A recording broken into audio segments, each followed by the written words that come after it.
পরিবর্তন পরিবর্ধন সংস্কার ছাড়া তো আর কোনো বিকল্প পথ নেই।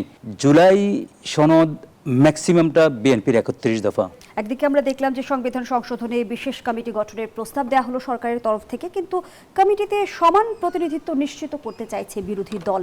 কিন্তু আইনমন্ত্রী আবার বলছেন যে শতাংশ হিসেবে গেলে বিরোধী দলের ২৬% আসে, সেখানে তারা বিরোধী দলের পক্ষ থেকে ৫ জনের নাম চাইছেন। এটি যেমন একটি প্রশ্ন, সেই জায়গা থেকে একটু জানতে চাই যে এই যে সংশোধন কিংবা সংস্কার, এই বিতর্ক কি অহেতুক বিতর্ক কিনা? আমি প্রত্যেকটা টকশোতে শুরুতে আমি ৭১, ৯০ এবং জুলাই ২৪-এর শহীদদের প্রতি শ্রদ্ধা জানিয়ে শুরু করি। এই কারণে শুরু করি কারণ আমরা যত দিন যাবে ততদিন তাদেরকে ভুলে যাওয়া আমরা শুরু করব, ভুলে যাব। এবং এই কারণেই আমি এই তিন দেখা আমি ৭১ অত দেখিনি, ৯০ আমি পার্টিসিপেটরি ছিলাম, জুলাইতেও পার্টিসিপেটরি ছিলাম, যার কারণে মনে করতেছি। আপনার প্রশ্নে আসি, দেখেন সংসদীয় রাজনীতিতে সরকারি দল থাকবে, বিরোধী দল থাকবে, বাট বোথ পার্টির আলটিমেট গোল হবে জনগণের কল্যাণ করা, জনগণকে আস্থায় নিয়ে ওনারা ওনাদের জনপ্রিয়তা বৃদ্ধি করবেন, এটি চাওয়া। আজকে যে একটা ভালো জেস্চার আমরা লক্ষ্য করলাম, ভালো একটা প্রস্তাব যে একটা কমিটি গঠন হবে, সংবিধানের সংস্কার বলেন, পরিবর্তন বলেন, পরিবর্ধন বলেন, এটি হওয়া জরুরি। এই কারণে আদালতেরও তো রায় আছে, অনেকগুলো সংশোধনী আদালত বাতিলও করেছেন। সেই ক্ষেত্রে সংবিধানের পরিবর্তন পরিবর্ধন সংস্কার ছাড়া তো আর কোনো বিকল্প পথ নেই। এবং যেই অধ্যাদেশগুলো বাতিল করা হয়েছে ৪-৫টা, এটা নিয়েতেও অনেক আলোচনা হয়েছে এবং সাধারণ মানুষ, প্রান্তিক মানুষ একটি রং মেসেজ পেয়েছে যে এরা সংসদে গিয়ে সংসদ গঠিত হওয়ার পরে সম্ভবত এরা মানুষের কথা ভুলে যায়, মানুষের সাথে ওয়াদা করা ভুলে যায়। আর সবচেয়ে বড় কথা দেখেন, জুলাই সনদ ম্যাক্সিমামটা বিএনপির ৩১ দফা, আমি যদি ভুল না করে থাকি অথবা আমার যদি ভুল না হয়ে থাকে, আমি মনে করি বিএনপির ৩১ দফা এই যে সংস্কার কমিশনের যে প্রপোজাল ছিল ওটার চেয়েও অনেক অনেক বেশি স্ট্রং ছিল। ১ থেকে ৮ ধারার ভিতরে আমাদের রাষ্ট্র কীভাবে পরিচালিত হবে, প্রেসিডেন্ট কয় মেয়াদে থাকবে, প্রধানমন্ত্রী কয় মেয়াদে থাকবে, যিনি রাষ্ট্রপতি, যিনি দলের চেয়ারম্যান হবেন তিনি প্রধানমন্ত্রী হবেন না, এরকম অনেক অনেক প্রপোজাল এবং কর্মসূচিগুলো আছে। ওগুলো যদি পালিত হয় তাহলে আমার মনে হয় বিতর্ক থাকবে না। সরকারি দল, বিরোধী দল যারা এখন আছেন ওখানে, তাদের বন্ধুত্ব কিন্তু অনেক অনেক বেশি, অনেক অনেক বছরের একসাথে পথ চলা, বেগম খালেদা জিয়া থেকে শুরু করে কয় বছর, ১.৫-২ বছর আগ পর্যন্ত। তো সুতরাং আমি মনে করি এদের ভিতরে যদি ঐক্য না থাকে, এরা যদি জনগণের কল্যাণে ঐক্য না হতে পারে, তাহলে তো মানুষের আর আসার জায়গা থাকবে না। কারণ আমরা যে জায়গাটিতে আমার প্রশ্ন, যদি প্রশ্নটি একটু শেষ করি, আমরা কিন্তু সংবিধান সংস্কার নিয়ে শুরু থেকে বিতর্ক দেখেছি। সংবিধান সংস্কার পরিষদ গঠন হবার কথা ছিল, দ্বৈত শপথের কথা বলা হয়েছিল, এগুলোকে কেন্দ্র করে কিন্তু এক ধরনের সংকট ছিল।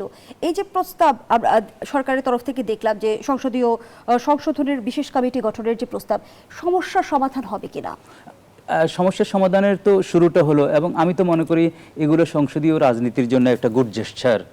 এবং এই দর কষাকষি হবে, ৫ জন হবে কি ৭ জন হবে, ইভেন আমি তো মনে করি যদি গুড ইন্টেনশন থাকে, সরকারি দলও যদি 50-50 দেয় তাতেও অসুবিধা নাই। গুড ইন্টেনশন থাকলে বিরোধী দল যদি 40-60-তে আসে তাও অসুবিধা নাই।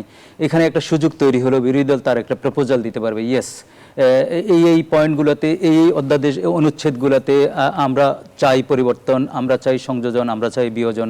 সরকারি দল বলবে না আমরা অতটুকু মানি না, এটা জনগণের কাছে চলে যাবে। অর্থাৎ জনগণের কাছে চলে গেলে জনগণের যে একটা প্রেশার থাকে, অর্থাৎ আলটিমেটলি গণতন্ত্রে যদি 5 বছর অন্তর অন্তর ভোট হয়, সেই ভোটের কারণে হলো যে প্রেশার থাকে, সেই প্রেশারে দুই দলই তখন চিন্তা করবে যে না, আমরা ডেট্রিমেন্টাল টু দ্য সিটিজেনের কোনো কিছু করব না। অর্থাৎ সংসদীয় গণতন্ত্র তো এটাই কমিটির মাধ্যমে হবে। আমি তো মনে করি অতি শীঘ্রই সংসদীয় কমিটি যতগুলো আছে সব কমিটিগুলো গঠিত হওয়া উচিত। তাহলে হয় কি, গণতন্ত্র, আমরা যে অভিযোগ করে বসি যে সিটি কর্পোরেশনগুলো সব দলীয় লোক নিয়োগ দিয়েছে এবং ইউনিয়ন পরিষদ, উপজেলা পরিষদ এগুলোতেও দেওয়ার একটা কথা হয়েছে। হয়েছে। কিন্তু দেখেন, মানুষ যখন আলোচনায় যখন আনলো যে এটা শুভ হচ্ছে না, ভালো হচ্ছে না, বিএনপি যেহেতু ঐক্যমত্যের সরকারের কথা বলছে, দলীয়ভাবে সব তার দলের লোকজনকে এইভাবে দেওয়া শুরু করেছে, তারা একটু পিছিয়ে এসছে। এটাই ডেমোক্রেসি, অর্থাৎ মানুষের পালস বুঝে সরকার পদক্ষেপ নেবে, ভূমিকা নেবে, আমরা সেটাই দেখতে চাই। সংস্কার এবং সংশোধন নিয়ে যে বিতর্ক ছিল, যেমন সেই শব্দের লড়াই কি আমি বলি এগুলো একটা শব্দের লড়াই। আমার কথা হলো, আপনি সংস্কার করেন, আপনি পরিবর্তন করেন, পরিবর্ধন করেন, যে নামেই করেন না কেন, যেই সংবিধানগুলো আমাদের এখানে আমরা মনে করেছি, আদালত মনে করেছে যে এগুলো এখানে সন্নিবেশিত হওয়া উচিত না, এবং আমাদের 13 অ্যামেন্ডমেন্ট তত্ত্বাবধায়কের বাতিলের মধ্য দিয়ে আমাদের গণতন্ত্রের কবর রচিত হয়েছে, যে গণতন্ত্র 3 টার্মের ভোটের মাধ্যমে আমরা একটা ভালো জায়গায় নিয়ে গিয়েছি এবং বিদেশের কাছে আমাদের ভাবমূর্তি উজ্জ্বল হয়েছে। আমরা ভোট দেওয়া শিখেছি, আমরা নেতা নির্বাচন করা শিখেছি, অর্থাৎ রাজনৈতিক দলগুলো যখন অ্যাকাউন্টেবিলিটির ভিতর আসা শুরু করেছে, সেই মুহূর্তেই তত্ত্বাবধায়ক বাদ দিয়ে সংবিধানের কাটছাট করে এবং নতুন আঙ্গিকে সবকিছু প্রবেশ করিয়ে এক ব্যক্তিকে ওখানে এমন এমন জায়গায় হাইলাইট করা হয়েছে যে প্রফিটের উপরে চলে গিয়েছে, ওই পরিবারের কারোর বিরুদ্ধে কথা বলা যাবে না, মামলা হবে। শুধু একটা মামলা না, সারা বাংলাদেশে হাজার হাজার মামলা একসাথে হবে। আমরা চাই এই সংস্কৃতির পরিবর্তন করা। তো এগুলোর যদি পরিবর্তন করতে হয়, এগুলোর এই সংবিধানের পরিবর্তন অবিসম্ভাবী, এবং আদালতও সেই হিসেবে রায় দিয়েছে। আমি যেই কথাটি আবার রিপিট করি যে আদালতের রায়ের পরে এই সংবিধান যে অবস্থা আছে এই অবস্থায় থাকতে পারে না। এটার পরিবর্তন দরকার, সংস্কার দরকার। যেই নামেই বলেন, শব্দের আপনি যুদ্ধ করে তো লাভ নেই। আর আপনি যদি বিরোধী দল যদি মনে করে যে না ঠিক আছে, শব্দ এদিক সেদিক করে আমি আলটিমেটলি আন্দোলন করব, ওয়াকআউট করব, এটা করব, তাহলেও হবে না। আবার সরকারি দলও যদি এমন কোনো কিছু ইনভাইট করে, কেওয়াজ ইনভাইট করে, যে বিরোধী দলকে একটা বল মাঠে ছেড়ে দিয়ে তাদেরকে যদি আন্দোলনের দিকে ঠেলে নিয়ে যায়, তাহলে তো সুখকর হবে না। তো সুতরাং বিএনপির এই 17 সদস্য বিশিষ্ট কমিটি শুরুতেই যেটা দিয়েছে আমি স্বাগত জানাই। এরপরে বিএনপির উচিত হবে, যদি ওখানে অ্যাটলিস্ট 50% চেয়েছে, অ্যাটলিস্ট ওদেরকে 26 যদি নর্মাল হতে পায়, বিএনপির অসুবিধা তো না ওখানে 36-46 করতে। আমার কথা হলো, সরকারি দলকে কিন্তু প্রথম এগিয়ে আসতে হবে। সরকারি দল আপার হ্যান্ডে থাকে সবসময়, আর বিএনপির প্রতি মানুষের অনেক প্রত্যাশা। আমি লাস্ট শোতে আপনাকে বলেছি, এই সংসদে যারা আছে তারা কেউ কিন্তু পরাজিত না, ইন এ সেন্স তারা সবাই বিজয়ী। আমি উদাহরণ দিয়েছি গত শোতে, আমাকে শেষ করতে দিবেন। সেটি হলো, বিএনপি তখন ভোটের আগে বলেছে আমরা অ্যাবসলিউট মেজরিটি পাবো, তারা পেয়েছে, তার মানে তারা বিজয়ী। আর জামাতের আসন 2, 3, 18, 19, 20, তারা 77, তারা বিজয়ী। এনসিপি একটা নতুন দল, বাচ্চা ছেলেরা, 26-27 বছরের ছেলেরা, তারা 6টা আসন পেয়েছে, তারাও বিজয়ী।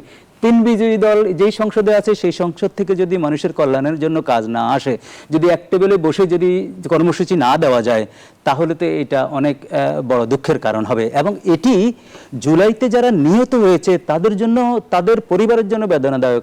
আমি বলেছি, বারবার বলেছি, আপনি জুলাইয়ের কবরে যদি যান, গিয়ে যদি হাইপোথেটিক্যালি প্রশ্ন করেন, বাবা তোমরা কি ভালো আছো, তোমরা কি ঠিক আছো, ওরা ডেফিনেটলি উত্তর দিবে আমরা ভালো নাই। কারণ হয়েছে, ওদের কাছেই তো মনে হয় যে যারা আমাদেরকে হত্যা করেছে, খুন করেছে, তোমরা তাদেরকে আসলে সঠিক পথে বিচারের আওতায় তো আনতে পারো। অসংখ্য ধন্যবাদ জানাচ্ছি ব্যারিস্টার ওমর ফারুক।